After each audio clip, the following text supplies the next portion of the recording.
educational background that I do from being a student at the International Sports Science Association, also known as ISSA, I can validate the importance of everything spoken of in this speech.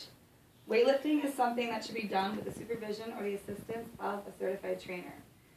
A spotter is someone who stands with you while you are lifting in case you need assistance and watches you in order to avoid potential injury.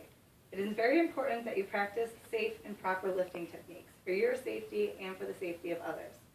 With that being said, I would like to tell you a story of what I thought was going to be a regular day in the gym, which took a terrible turn.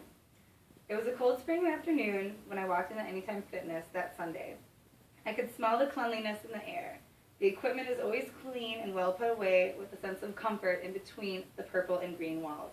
However, there were only a couple of people in the gym at this time, leaving a little bit of a dull energy. I, on the other hand, had to be motivated regardless because I had missed a couple of workouts that week. Today I was going to be doing lower body. I started off with my original warm-up jogging on the treadmill. I watched the cars drive by and the water run down the driveway as it slowly melted. I turned up my headphones in order to kick it into gear, and I jogged for about 10 more minutes. I finally jumped off, sweaty and ready to hit the weights. I had no idea what was going to happen that day. I couldn't help but notice this young man who had walked in shortly after I started lifting. I have a tendency to sometimes watch people in the gym while I'm there. I may watch their form and evaluate their exercises and how they are doing. I do this because I think to myself how I would help them if I was their trainer, and it creates a learning experience for me. This learning experience started when I could tell that this man in particular was very inexperienced and motivated. I was sitting on the leg press machine across from the gym when this instance occurred. The leg press machine is a lower body machine that sits low to the ground, giving you a view of mostly everything around you. I noticed this man going to do a bench press. A bench press is an exercise for the upper body. While on their back, a person performing the bench press lowers the weight to their level of their chest and then pushes it back up until their arms are straight. He was putting 45-pound plates on the bar. Let me inform you that the bar itself weighs 45 pounds. This man put two 45-pound plates on each side of the bar, a grand total of 225 pounds. He stood about 5'7" and 160 with little to no muscle tone and would be considered overweight for his size. I would estimate that he was my age, maybe a little younger. I couldn't help but think in my head that I was going to have to save this man's life today. I could see the worst case scenario all happening in my head. I looked away for not even an instant when I looked back and the bar was crushing him. He had attempted to bench 225 pounds without a spotter, a weight that was completely above and beyond his lifting ability, and he failed. I sprang up as fast as I possibly could, like I was running for my own life. I straddled the man on the flat bench and attempted to lift the bar off of his chest so he could at least breathe.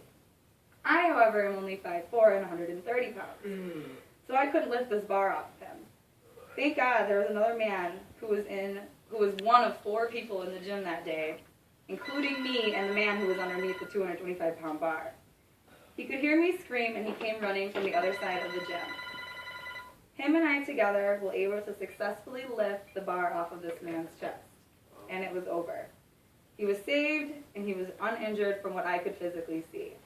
I wouldn't doubt that his chest was severely bruised afterwards, which would be a blessing. I was in shock, I was scared, and I was relieved all at the same time. I couldn't even imagine what would have happened had me and that other guy had not been there that day. The thought itself is petrifying because he could have easily killed himself. Did you know that an average of 12 people a year kill themselves from bench pressing? Other resulting injuries from failed bench press include a spinal cord injury or a crushed larynx, or both. Ooh. This man walked away with neither. He didn't say anything to us right away, and I could imagine how shocked he was. Within about 10 minutes, however, he did come up and thank me sincerely. I was a bit irritated by his irresponsibility and hazardous and unsafe actions, but I was being a little short with him. I did end up accepting his apology and telling him that okay, good. I also told him how important it was to have a spotter when lifting, especially when you're lifting heavy and especially when you're doing a bench press. He took my advice with a shrug and then walked away. He seemed very startled, which is a perfectly reasonable response. I just hoped that he was okay. I couldn't finish my workout that day, and in fact, I left immediately after he came up to me. I use this experience today to stress the importance of safety in the gym.